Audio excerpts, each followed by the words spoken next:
Oh, you're welcome, Joe. Nice to see you. Good to see you too. Wanted to start by asking kind of what it was like when you first put on the uniform, how that felt to kind of feel like a major leaguer. That moment of putting on the uniform for the first time, for me, and from what I heard in the wardrobe department, for many of these men that were playing the parts, was an emotional experience. I got moved. I got choked up and moved to tears. Putting it on, turning around and looking in the mirror and seeing myself in a professional, Major League Baseball uniform, it was incredible. It felt so good. It was really dreamy.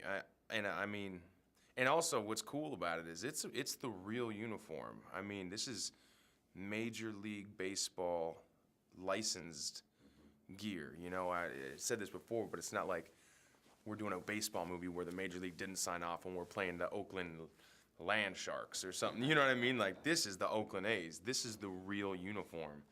And it's period. And I put it on and it felt great, man.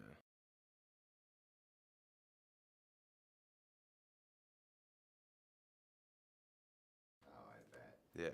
And you also, we won't be giving away too much, but you also kind of live an every boy's dream moment in the movie. And just for yourself personally, well, what did that feel like?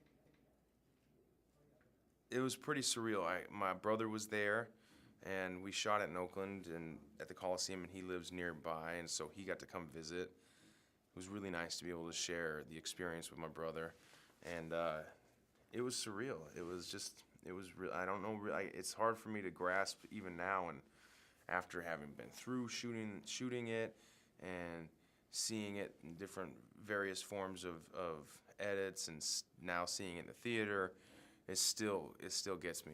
It was awesome. Yeah, well, there were a lot of grown men shedding a tear that moment in the screening. I have to be honest.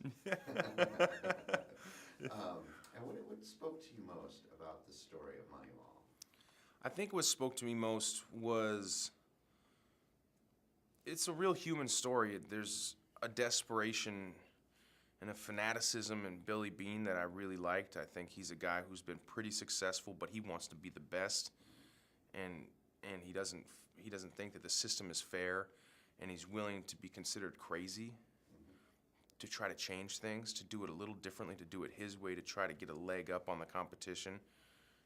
That really spoke to me. I also really just loved the character Scott Hatterberg. I thought a guy who's desperate, who's had a dream come true in terms of becoming a professional baseball player taken away from him with an injury, not knowing how he's going to feed his family, not knowing how he's going to pay for the Christmas presents under the tree, and then having those two people collide and having the guy who's crazy say, I believe in you and I think that you're worth something, despite the fact that you think you're worthless, you're not. That was what turned me on. I mean, it's a real human story, and it's not just about baseball. It's about people, and it's about people facing desperation and what they do to face that desperation and how they face it. That, to me, when I read the script, I was like, God, I got it. I have to do this. It's just downright inspiring. Yeah. Well, Chris, thank you so very much. Yeah, you bet, man. All the best with this. Thanks, Joe. Everything else coming your way. Hey, thanks, my man. All right. Hey, it's good talking to you.